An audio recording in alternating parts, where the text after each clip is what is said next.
Jadi ababil itu bukan nama jenis burung. Silakan Bapak cek di terjemahan Al-Quran surah Al-Fil. Alam tara kaifa fa'ala rabbuka bi ashabil fil. Tidakkah kamu tahu bagaimana yang Tuhan perbuat kepada pasukan gajah? Alam yaj'al kaidahum fi tadlil wa arsala alaihim tayran ababil. Dan dia mengutus kepada mereka tayran ababil. Ada yang buka? Ada yang bawa Quran Android? Silakan, boleh disebutkan. Ini untuk pembuktian saja nih. Sudah ketemu? Ada? Apa?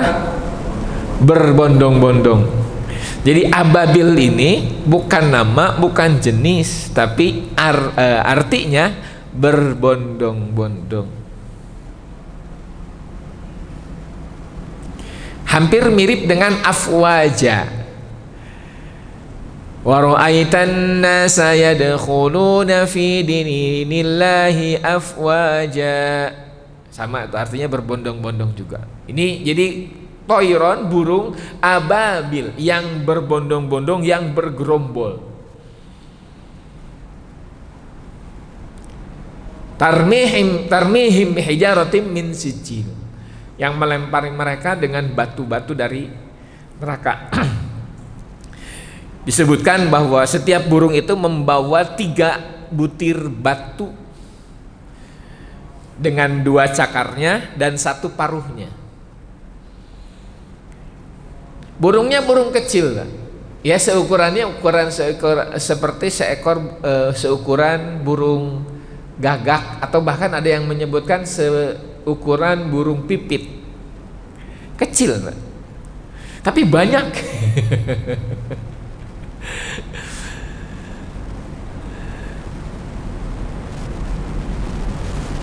Yang membuat mereka seperti daun yang dimakan ulat. Jadi ya bayangkan gajah yang begitu besar, termasuk manusianya, termasuk Abrohahnya juga,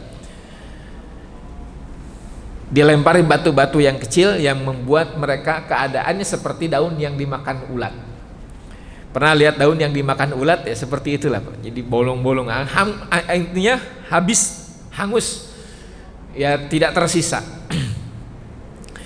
Dan itu dilakukan dalam rangka menyambut kelahiran salah satu atau menyambut kelahiran manusia paling mulia, yakni Nabi Sallallahu Alaihi Wasallam. Ya. Dalam rangka menghormati, dalam rangka menyambut, karena tidak jauh setelah kejadian itu lahirlah Nabi Sallallahu Alaihi Wasallam. Nah, hadirin rahimakumullah, Nabi Muhammad Sallallahu Alaihi Wasallam lahir tanpa pernah mengenal sosok seorang ayah. Dia masih dalam kandungan.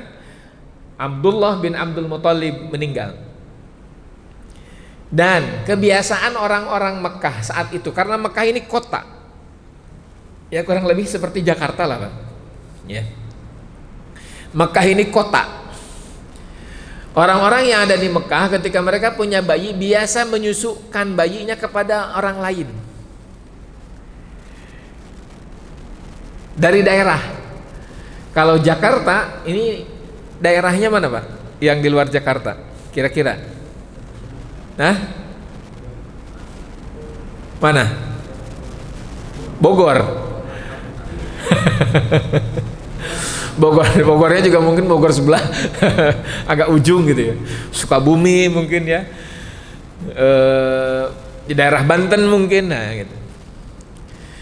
Dan mereka yang ada di luar kota Mekah itu datang memang sengaja keliling, Pak. Jelas mereka punya bayi, gitu. Jelas mereka punya bayi, yang punya bayi. Jadi daripada air susunya ini hanya dipakai untuk menyusui anaknya saja, lebih baik dipakai juga untuk menyusui yang lain. Jadi sekaligus mendapatkan upah dari situ. Kelilinglah seorang bernama Halimah As-Sa'diyah dari Bani Sa'ad. di pelosok, Pak. Pelosok. Dia keliling, datang ke kota Mekah, datang mengetuk pintu ke pintu. Siapa yang bayinya mau disusukkan? Siapa yang bayinya mau disusukkan? Mengetuk, diketuklah pintu rumah Aminah. Ketika disebutkan, saya punya bayi, tapi yatim, gitu. Disebutkan langsung, Pak. Tapi bayi saya ini yatim. Sudah langsung bisa difahami, Pak. Kalau ada ungkapan seperti itu, artinya ini ibu yang punya bayi ini nggak bisa membayar upah, atau setidaknya hanya membayar ya tidak full lah gitu, tidak sebagaimana yang lain. Ini Halimah itu menolak, keberatan kalau harus menyusui anak yatim, karena dipahaminya ya kalau yatim dari mana saya dapat upah, siapa yang bayar gitu kalau nggak ada bapaknya. Akhirnya dia keliling lagi, tapi hampir seharian keliling, Halimah tidak kunjung mendapatkan bayi yang mau disusui olehnya. Akhirnya ya daripada pulang dengan tangan kosong, Bang. Ya, daripada pulang dengan tangan kosong, akhirnya Halimah kembali lagi ke rumah Aminah, mengetuk kembali. Ya sudah, tidak apa-apalah, biar bayinya saya susukkan. Dibawalah bayi yang bernama Muhammad bin Abdullah itu oleh Halimah, disusui oleh Halimah. Dan hadirin rahimakumullah, suatu hal yang luar biasa terjadi di tengah-tengah keluarga Halimah, dalam kehidupan Halimah. Kambing-kambingnya itu menjadi mendadak subur. Jadi kambing-kambing yang dimiliki oleh Halimah itu jadi subur air susunya, gemuk-gemuk. Dan dia sangat yakin bahwa faktornya adalah karena kehadiran bayinya ini, karena kehadiran bayi yang ini. Setelah setelah air susu kambing itu mengenyangkan seluruh keluarganya, bahkan mungkin bisa juga memberikan kepada yang lain, atau bahkan bisa dijual mungkin. Yang jelas dengan kehadiran Nabi Muhammad SAW di tengah keluarga Halimah memberikan keberkahan yang begitu besar. Maka jatahnya adalah selama 2 tahun. Selama 2 tahun disusukan. Hikmahnya hadirin rahimakumullah, Nabi Muhammad SAW itu bukan terhindar ya, ya boleh disebut terhindar dari terkontaminasi bahasa dan pergaulan orang-orang kota, ya. Itu yang pertama, Pak. Satu, bersih dari polusi, mungkin ya kalau sekarang. Kalau di Jakarta, seorang bayi tinggal di Jakarta yang ya jangan dilihat dari teknologinya, Pak, ya. Panasnya. Sekarang sih enak ada AC lah, kalau orang yang nggak punya AC gimana? Tapi kalau di daerah itu masih relatif dingin, masih segar udaranya. Jadi tidak terkontaminasi oleh pencemaran udara, tidak terkontaminasi oleh perbahasa dan pergaulan. Yang kedua, dari segi bahasa, Nabi Muhammad jadi terlatih dengan bahasa-bahasa yang lembut. Di Jakarta kan lu gue gitu. Tidak tahu saya kamu itu nggak dipakai, saya kamu itu adanya ya lu gue gitu. Karena ada bahasa, termasuk dalam bahasa Arab ada bahasa Amiyah, ada bahasa Fusha. Ya. Bahasa Fusha itu ya bahasa resmi yang kemudian bahasa Al-Quran juga memakai bahasa itu. Bahasa Fusha. Bahasa Amiyah itu bahasa komunikasi sehari-hari. Bahasa Arabnya air apa, Pak? Bahasa Arabnya air, ya, ma'un atau al-ma'u kalau mau pakai alif lam, ya. Itu fushahnya yang kita tahu dari Al-Quran. Bahasa sehari-harinya itu moya atau bahkan moe. Bapak kalau ada kesempatan haji atau umroh oleh orang Arab, misalkan ditawari moe atau moya, itu maksudnya air. Kan agak-agak mirip sih, tapi ya kayak bukan bahasa Arab gitu. Karena kita tahu bahasa Arab ya baca di Al-Quran gitu. Kok ini orang Arab bilangnya moe, moya apa gitu. Baik, hadirin rahimakumullah. dan keutamaan-keutamaan yang lain, hal-hal yang lain yang bisa didapatkan oleh Nabi saat itu, ya. Setelah 2 tahun disusukkan, dikembalikan kepada ibunya, kepada Aminah. Tapi kemudian Halimah ini setelah ditinggal oleh Nabi itu jadi kayak ada yang hilang gitu. Jadi Halimah ini gimana kalau nambah ya? Gimana kalau nambah? Akhirnya dia request kepada Aminah, boleh nggak saya asuh lagi? Akhirnya ya Nabi diserahkan lagi oleh Halimah. Ya, bagus, malah jadi bukan berarti Aminah tidak peduli terhadap bayinya, tapi luar biasanya Pak, bayangkan luar biasanya kebesaran hati seorang ibunda Aminah, ya, karena melihat tidak memungkinkan kalau Nabi SAW tinggal di Mekah, bukan tidak memungkinkan, jadi terlalu banyak resiko. Akhirnya ketika ada yang menawarkan, ya diberikan, malah lebih bagus. Akhirnya selama ditinggallah lagi kemudian bersama Halimah selama 2 tahun berikutnya, jadi 4 tahun total tinggal bersama Halimah. Jadi Nabi di situ juga sudah makin fasih berbahasa, ya, sudah makin lancar berbahasanya. Baik hadirin rahimakumullah. Ya, kita akan membahas lebih lanjut pembinaan orang-orang terdekat bagi Nabi Shallallahu Alaihi Wasallam di bawah pengasuhan ibu dan kakek, kemudian visi dan masa depan Nabi Muhammad Shallallahu Alaihi Wasallam di bawah pengasuhan Abu Thalib menjadi pengembala, menjadi pedagang yang kemudian menjadi modal dalam dakwah. Sebagaimana Ibunda Maryam waktu itu diasuh oleh Nabi Zakaria. Pada dasarnya hadirin rahimakumullah, setiap masing-masing kita ini, bahkan segala sesuatu itu tidak lepas dari pengawasan pengaturannya Allah Subhanahu wa taala. Tapi meskipun begitu tetap ada intervensi, bahasanya. Tetap ada intervensi dari kitanya. Contoh, yang menciptakan bumi ini Allah Subhanahu wa taala, yang menjadikan bumi ini ditumbuhi dengan tumbuh-tumbuhan itu Allah Subhanahu wa taala. Tapi kalau kita nanam pohon pisang, Mbak, kira-kira kalau kemudian dibiarkan bisa tumbuh subur nggak? Bisa tumbuh subur nggak? Nanam pohon pisang banyak Pak, memang tujuannya untuk dijadikan ladang pohon pisang yang kemudian bisa kita ambil hasilnya, jadi petani pisang. Tapi nggak pernah dirawat, nggak pernah disiram, nggak pernah dikasih pupuk, kira-kira bakal tumbuh subur nggak? Kemungkinannya ada tapi sangat kecil. Tetap harus ada intervensi dari kitanya. Sebagaimana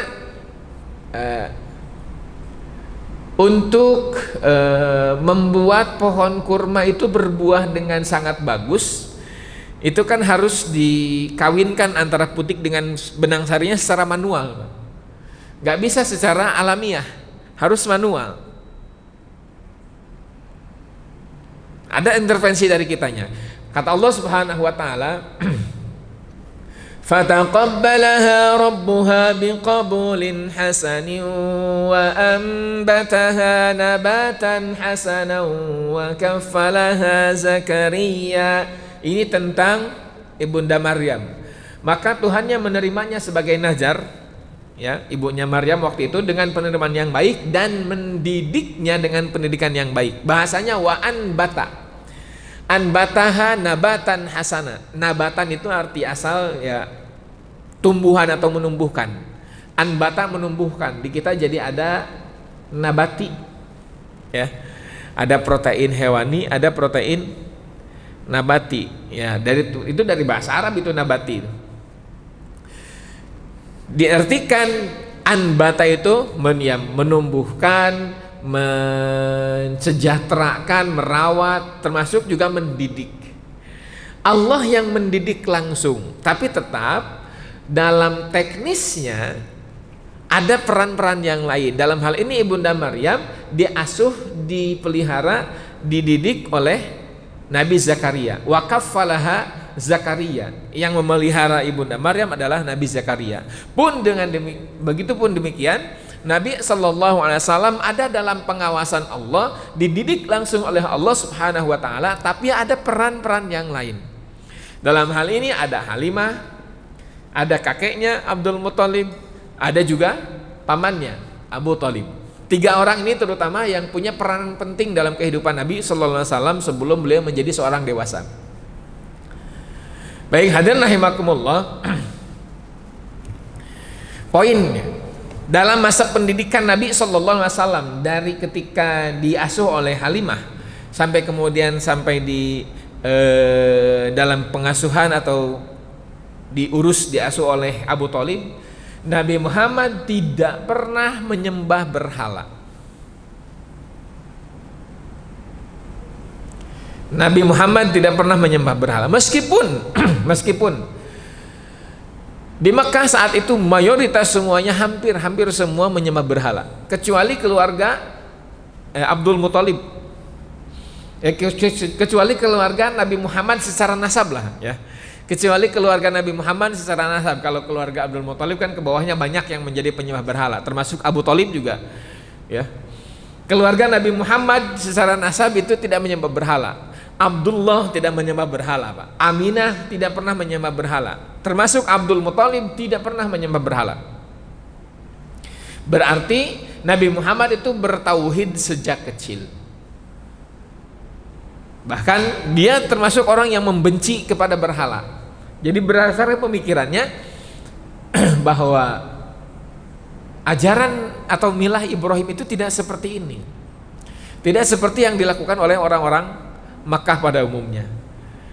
Nah, hadirin rahimakumullah, kemudian Nabi Muhammad juga tidak pernah melakukan maksiat yang umum terjadi di kota Mekah saat itu, seperti minum khamr, bermabuk-mabukan, atau berzina, berjudi, riba, dan jenis maksiat-maksiat lainnya, termasuk nongkrong sekalipun tidak pernah dilakukan, Pak. Nongkrong maksiat bukan, Pak? Ngopi-ngopi gitu, Pak, dosa enggak? Nonton konser, Pak, nonton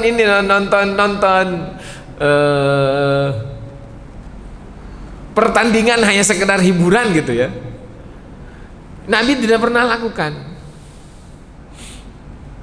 Kalau nonton pertandingan gulat, iya dilakukan, karena itu ada ibroh, karena orang-orang Mekah saat itu juga hobi gulat, Pak. Ya kalau ada pertandingan gulat saling nonton gitu, itu untuk dijadikan pelajaran, jadi bukan untuk hiburan sebetulnya. Jadi ya dia peserta juga gitu. Nah, Nabi SAW tidak pernah melakukan hal yang sia-sia. Ketika bahkan ini, Pak, nanti akan dibahas lebih jauh, ketika Nabi SAW diajak untuk melakukan yang menurutnya ini tidak benar, ya, yang menurut pemikirannya, bayangkan, Pak, belum ada bimbingan secara langsung dalam bentuk agama gitu ya, tidak ada yang membimbing, tapi menurut pemikirannya ini salah, menurut pemikirannya ini tidak baik untuk kemaslahatan manusia terutama. Pasti ada dampak negatifnya. Ketika Nabi diajak untuk melakukan hal itu, Nabi menjawab, aku diciptakan tidak untuk melakukan itu.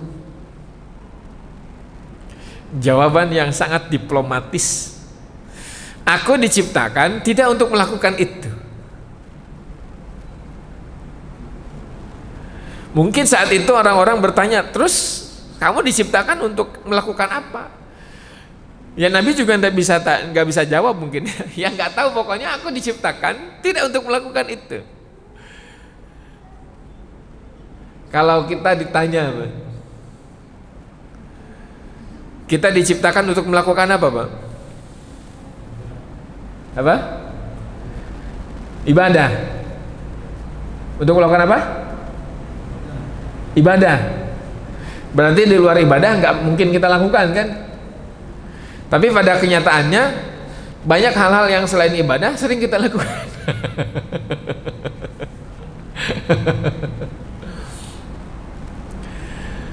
Karena tugas utama kita ibadah, maka segala sesuatu yang kita lakukan di luar ibadah harus diorientasikan menjadi ibadah. Contoh, makan ibadah bukan? Makan ibadah bukan? Makan, Pak. Nggak ada ibadah-ibadahnya. Di mana makan? Nggak ada tuntunan disuruh makan gitu. Jadi kan yang disebut ibadah itu jelas-jelas tuntutannya ada konsekuensi kalau tidak dilakukan. Ma yusabu ala fi'lihi wa yuaqabu ala tarkihi. Apa yang diganjar, apa yang diberikan pahala ketika melakukannya, dan diberikan siksaan ketika meninggalkannya. Kita nggak makan diancam disiksa, diazab nggak, Pak? Kan enggak. Kata Allah, bodoh amat, terserah lo. Makan itu bukan perkara ibadah, dia masuknya hal-hal yang mubah. Tidur itu hal yang mubah. Tapi bagaimana kemudian makan kita, tidur kita itu kita kemas menjadi punya nilai ibadah. Makan kita mulai dengan jangan dulu di situ. Kita mulai dengan yang halal dulu, Pak. Jenis makanannya, cara mendapatkannya. Kan pakai basmalah, kalau yang dimakannya haram nggak jadi ibadah. Nah, baru mulai kemudian baca basmalah, pakai tangan kanan. Selesainya baca hamdalah, dan kemudian diniatkan, ditujukan bahwa apa yang kita lakukan berupa aktivitas menyuapkan makanan ke mulut itu untuk merecovery energi yang mungkin atau yang kita butuhkan untuk melakukan aktivitas yang jelas-jelas ibadah. Contoh, kalau saya nggak makan, ini nggak kuat nih sholat tahajud nanti malam nih, lemes gitu. Kalau kita nggak makan, ini nggak akan ada energi untuk melakukan ini dan itu, ibadah-ibadah yang lain. Termasuk juga tidur. Kalau nggak tidur, ya nanti tadi, kalau mungkin ini lebih relevan ya. Kalau nggak tidur, ini nanti nggak kuat tahajud malam nih, bakal ngantuk. Nah, itu tidurnya jadi ibadah tuh.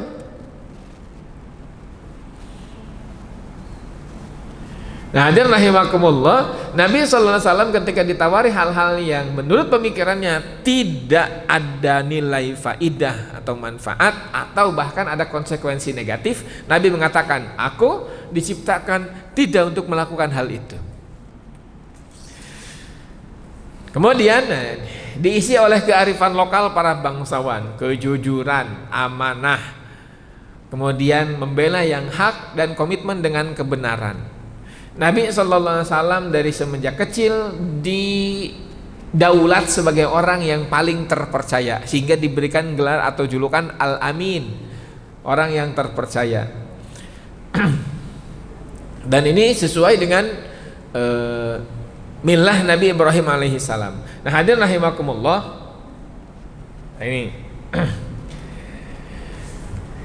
ketika jadi sudah 4 tahun ya tadi, sudah 4 tahun Halimah merawat, mengasuh, mendidik Nabi Muhammad. Tapi kemudian ada peristiwa pembelahan dada, ya, dadanya Nabi Muhammad dibelah, Pak. Ketika sedang asik bermain, bayangkan usia 4 tahun. Usia 4 tahun sedang bermain dengan anak-anak yang seumuran dengannya, Nabi Muhammad diculik, dalam tanda kutip diculik ya, oleh malaikat. Kemudian dibelah dadanya, Pak. Dibelah dadanya. Anak-anak yang lain itu menyaksikan pembelahan dada itu, sehingga mereka berteriak, "Qutilah Muhammad, qutilah Muhammad, qutilah Muhammad. Muhammad telah dibunuh, Muhammad telah dibunuh." Tapi ketika mereka selesai meneriakan itu, kan orang-orang termasuk Halimah juga kaget, iya, ya tidak percaya juga iya gitu. Bagaimana mungkin Muhammad dibunuh? Tapi ini masalahnya yang berbicara anak kecil. yang persentase kemungkinan berbohongnya itu sangat kecil. Tapi begitu mau di cross check ternyata Nabi sehat-sehat saja, Pak. Sehat-sehat saja. Nah, tapi kemudian itu memberikan efek yang apa ya? Ada trauma lah kepada Halimah, yang akhirnya Halimah memutuskan untuk menyerahkan Nabi SAW kepada ibunya. Meskipun sebetulnya dengan sangat berat hati, tapi khawatir terjadi sesuatu yang tidak diinginkan, dikembalikan. Ketika Halimah membawa Nabi ke Mekah, Nabi Muhammad kemudian menghilang, Pak. Ya, Nabi Muhammad menghilang di usia ya setelah dikembalikan oleh Halimah. Nabi pernah menghilang, tidak ada di kota Mekah, dicari-cari nggak ketemu. Akhirnya ditemukan oleh Waraqah bin Naufal. Nah, ini dengan nama ini masjid tidak asing nih. Waraqah bin Naufal ini paman Khadijah radhiyallahu anha yang kemudian nanti akan menjadi istri Nabi sallallahu alaihi wasallam. Waraqah bin Naufal ini pendeta Nasrani, tapi pengikut pengikut Nabi Isa yang lurus. Disebutnya pengikut Arisiyun. Ya. Pengikut Nabi Isa yang masih lurus, Pak. Pendeta, sama seperti Raja Habsyi, ya. Raja Habsyah, termasuk juga Raja Najasyi. Raja Najasyi di Habsyah. Raja Najasyi di Habsyah, ya, Ethiopia. Kemudian Raja Heraklius di Romawi, itu sama pengikut Nabi Isa yang lurus, ya. Termasuk juga sama dengan Ashabul Kahfi, ya. Pengikut Nabi Isa yang lurus. Mereka disebutnya kaum Nasrani, tapi ya yang lurus, Pak. Nah, hadirin rahimakumullah, ditemukan oleh Waraqah bin Naufal, ini anakmu. Saya ingin menyerahkan, kami mendapat dia ada di kota Mekah bagian atas, maksudnya itu di atas bukit, karena Mekah ini kan lembah. Di sekeliling kota Mekah ini gunung atau bukit, ya. Yang jelas Mekah itu kan jadi kayak kayak mangkok gitulah, atau kayak piring lah, Pak. Jadi lembah saja, lembah gitu. Mungkin kalau dilihat dari kejauhan akan terlihat, tapi kalau sekarang sudah tidak seperti itu. Kemudian, karena sebagai bentuk rasa syukur, tadi sudah kaget, Pak, bahwa Nabi Muhammad menghilang. Sebagai bentuk rasa syukur, Abdul Muthalib kemudian memanggul Nabi Muhammad di atas pundaknya, kemudian tawaf keliling Ka'bah. Sebagai bentuk rasa syukur. Dulu kebiasaan orang-orang Mekah saat itu, setiap segala sesuatu itu mesti dikaitkan dengan tawaf. Minta agar terhindar dari bahaya, tawaf dulu. Baru pulang dari safar, baru pulang dari aktivitas di luar kota misalkan, tawaf. Sebagai bentuk rasa syukur sebagaimana yang dilakukan oleh Abdul Muthalib, tawaf. Seperti yang dilakukan juga oleh Hamzah. Hamzah ketika berburu singa. Hamzah itu bukan berburu keledai, berburu apa? Berburunya singa. Ketika pulang berburu singa di padang pasir, dia pulang ke Mekah, tawaf dulu. Dan tawafnya tawaf yang betul, ya. Tawafnya tawaf yang sesuai dengan milah Ibrahim, sebagaimana yang kita lakukan sekarang. Karena tawafnya orang-orang Mekah yang lain itu berbeda. Tawafnya orang-orang Mekah yang lain itu berbeda dengan tawaf yang dilakukan oleh Abdul Muthalib dan keluarganya. Nah, hadirin rahimakumullah, tawaf yang dilakukan oleh Abdul Muthalib sebagaimana milah Ibrahim, karena terlalu banyak cara, terlalu banyak metode, terlalu banyak ragam orang-orang melakukan ibadah, termasuk tawaf. Karena memang Tuhan-Tuhan mereka juga banyak. Jadi di Mekah itu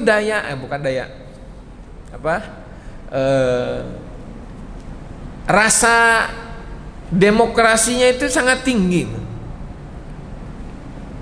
pluralisme ya. Pluralismenya itu tinggi. Mereka tetap mengakui bahwa Allah sebagai Tuhan, tapi ada Tuhan-Tuhan yang lain selain Allah.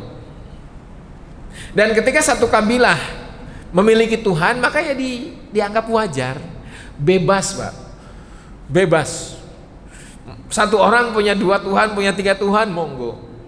Jadi di kota Mekah itu banyak sekali Tuhan orang-orang Mekah yang bisa jadi satu orang satu Tuhan bisa. Karena waktu waktu Nabi ada di sana itu sekitar waktu Mekah, waktu Futuh Mekah lah ya. Waktu Futuh Mekah, pembebasan kota Mekah, itu tidak kurang dari 360 berhala ada di dalam Ka'bah dan di sekelilingnya, Pak. Bayangkan kalau 360 berarti itu hampir mirip dengan hitungan tahun.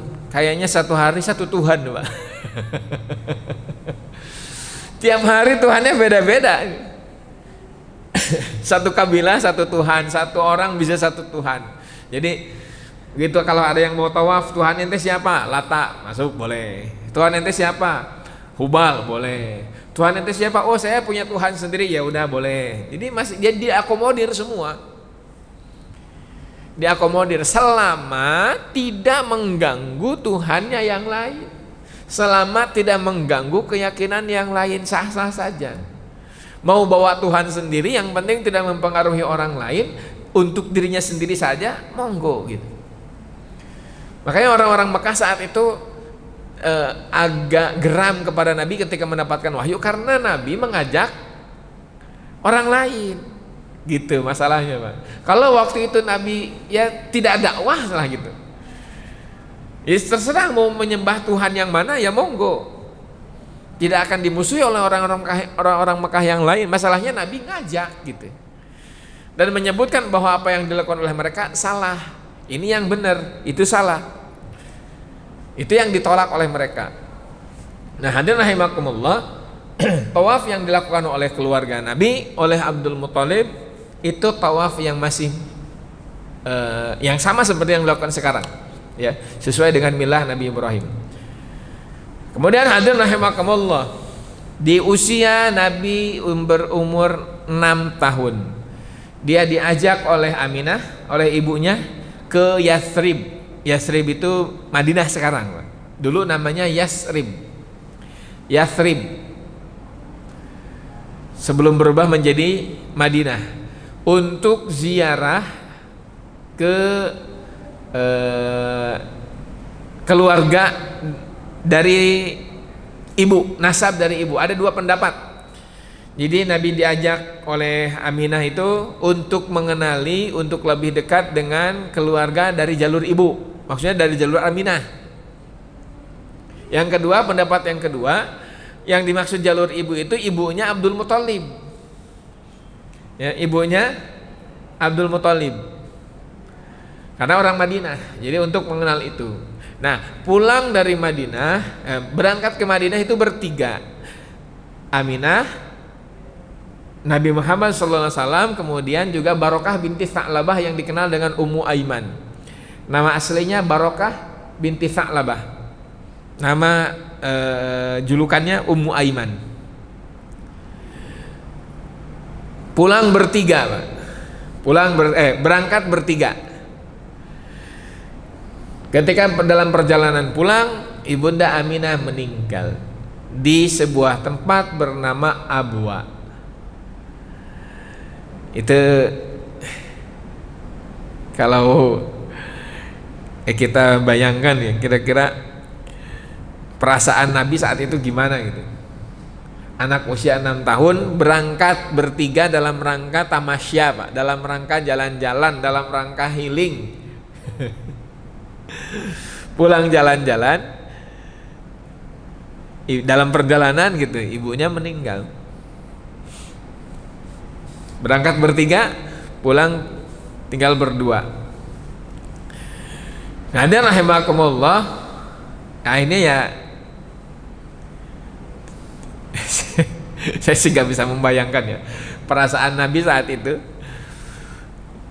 Harus tetap melanjutkan pulang ke Mekah, dengan tanpa ditemani ibunya. Kebayang, Pak. Sampai di Mekah, Abdul Muthalib kemudian berperan sebagai pengasuh Nabi Sallallahu Alaihi Wasallam. Baik, Hana, ini Abwa. Masih dekat dari Madinah, Pak. Bayangkan, masih dekat dari Madinah, itu masih dekat. Jadi perjalanan pulangnya itu masih lama gitu. Dan kita bisa melewati, kalau misalkan dari Madinah ke Mekah atau dari Mekah ke Madinah ya, yang umroh atau haji, itu bisa request, Pak, mau jalur Abwa atau jalur yang biasa. Kalau jalur ke Abwa otomatis akan melewati wilayah Badar. Itu satu rute. Abwa Badar itu satu rute kalau misalkan dari Mekah ke Madinah. Kalau tidak jalur biasa, kalau lewat jalur biasa ya tidak melewati dua tempat itu. Karena kalau dari Mekah ke Madinah mau ke jalur mau ziarah ke Abwa itu jadinya lebih jauh, ya, lebih lama perjalanannya. Gambarannya, misalkan dari Mekah ke Madinah lewat jalur Abwa itu bisa 6 jam. Tapi kalau jalur biasa itu bisa paling lamanya 5 jam lah, atau paling cepatnya 4 atau 4,5 jam naik bis ya. Kalau naik bis ini Pak, Abwa.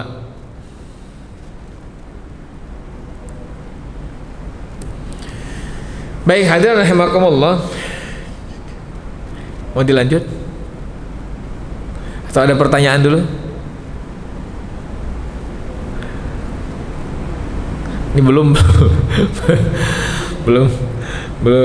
masih sedikit ini pembahasannya. Ada pertanyaan?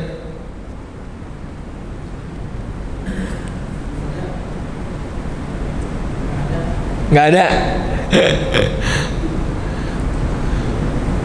Mau dilanjut atau gimana ini? Ini udah. Nah? Bentar lagi, ini tinggal 3 menit, 2 menit lagi nih.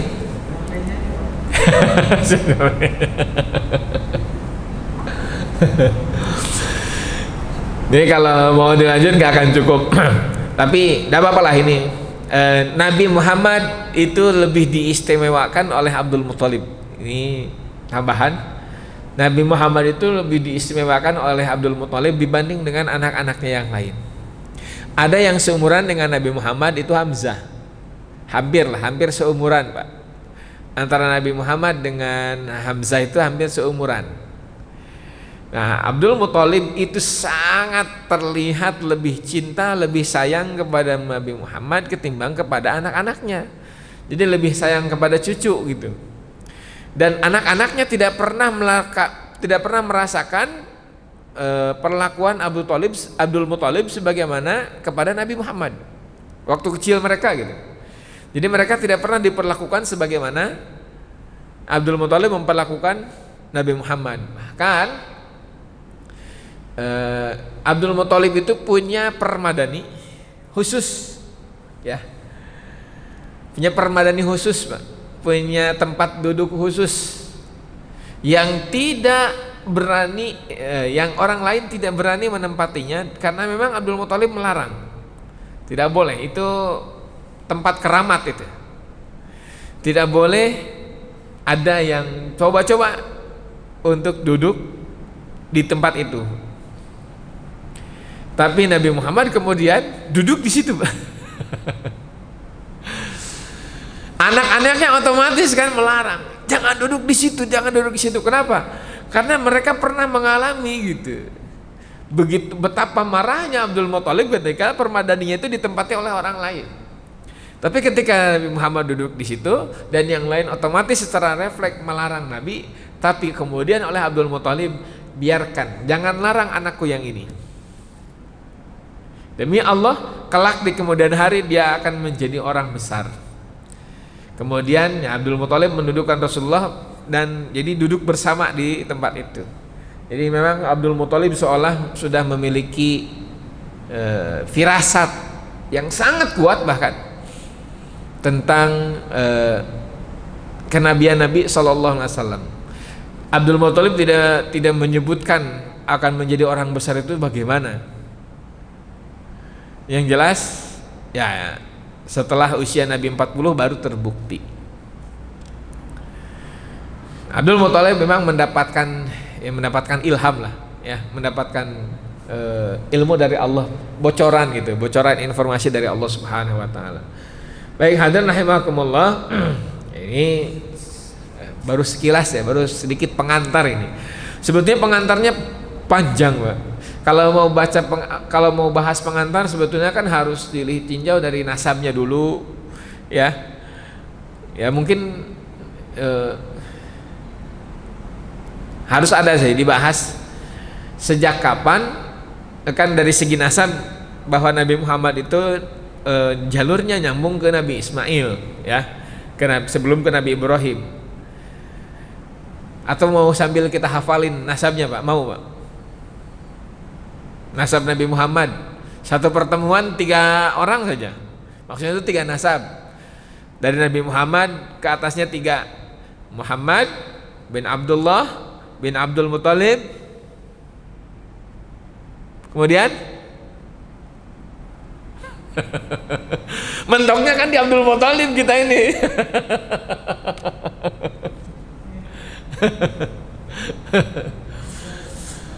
Ayo sama-sama, mau Pak? Kita sama-sama apalin satu pertemuan 3 lah, ya. Kita ulang sekarang, Muhammad bin Abdullah bin Abdul Muthalib bin Abdul Manaf, ya. Sampai situ aja dulu. Nanti pertemuan berikutnya kita tambah, atau satu pertemuan 1 gitu. Jadi diulang, Muhammad bin Abdullah bin Abdul Muthalib bin Abdul Manaf. Nanti pertemuan berikutnya tambah gitu. Sama Pak, saya juga dulu udah dihafalin, hafal lah sampai ke Nabi Adam. Sekarang karena nggak pernah, jarang di ini, lupa lagi urutan-urutannya. Baik, kalau tidak ada yang harus didiskusikan, kita cukupkan dulu untuk pertemuan siang hari ini. Baru pada pengasuhan Nabi Sallallahu Alaihi Wasallam di tangan Abdul Muthalib, ya. Cuma 2 tahun berlangsungnya, Pak. Cuma 2 tahun. Kita lanjutkan di pertemuan berikutnya insyaallah di pekan depan. Mudah-mudahan selalu sehat semuanya, istiqomah dalam kebaikan, dan kita menjadi orang-orang yang senantiasa siap kapanpun dipanggil oleh Allah Subhanahu wa taala, menjadi orang-orang yang husnul khotimah. Amin ya rabbal alamin. Aqulu qouli hadza wa astaghfirullah li wa lakum. Subhanakallahumma wa bihamdika asyhadu an la ilaha illa anta astaghfiruka wa atubu ilaik. Assalamualaikum warahmatullahi wabarakatuh.